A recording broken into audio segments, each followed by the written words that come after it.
महाभारत में प्रमाणित है, भगवान कृष्ण कर्ण से कहते हैं कि कर्ण, इस सारी धरती शमशान घाट बन चुकी है।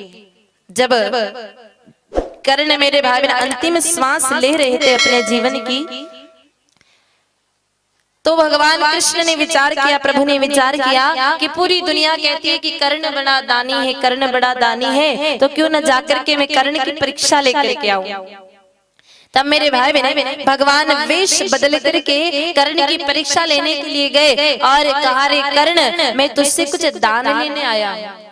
कर्ण तो बिल्कुल निढाल होकर के पड़े हैं, शरीर में कमाने की कोई ताकत नहीं, कुछ देने के लिए कुछ जीवन में बचा नहीं। कहा, प्रभु सब कुछ दान कर दिया, कुछ बचा ही नहीं, आपको क्या दूं। कहा, देखो कर्ण, अगर दानी कहलाना है तो कुछ न कुछ देना पड़ेगा, नहीं तो ये शब्द जो है अपने आगे से हटा दो।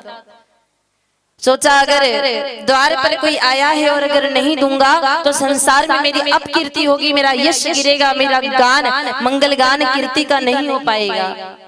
इसलिए कहा, प्रभु और तो कुछ है नहीं, थोड़ा बहुत कुछ कमा करके भी दे देता, तो कमा करके भी नहीं दे सकता क्योंकि शरीर में अभी इतनी ताकत भी नहीं मची है।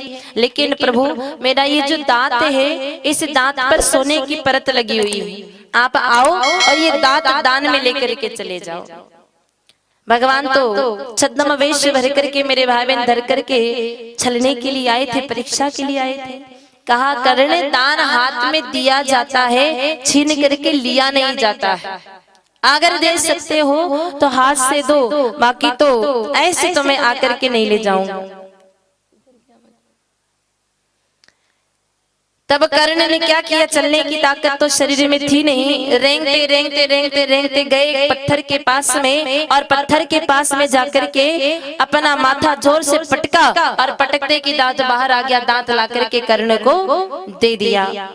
तब भगवान कृष्ण को दे दिया। तब भगवान कृष्ण बड़े प्रसन्न हो गए और अपने छद्म वेश को छोड़ करके वास्तविक रूप में आए, और कर्ण बड़े प्रसन्न हो गए कि प्रभु अंत समय में आपका दर्शन हो गया, बड़ा आनंद आ गया। प्रभु का, नहीं कर्ण, मांगो क्या चाहिए।